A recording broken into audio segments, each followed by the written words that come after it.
ኪናዊ ለዛ ባለው መልኩ በማህበረሰብ ውስጥ የተመለከቷቸውን መልካም ተግባራትን እያነሱ ማመስገንም ሆነ የተመለከቷቸውን እንጸጾች እየጠቀሱ የሚኮንኑበት መድረክ ሲሆን ይህም የተመሰገነው የሚበረታታበትና የተወቀሰው እንዲታረም እድል የሚፈጥር ባህል ነው። ስለጸዋቱ ያድስ ይችላል።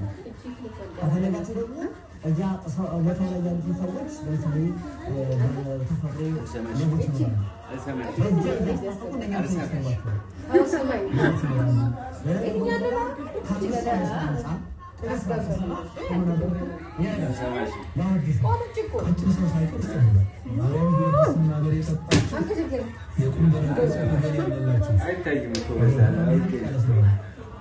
Cinar?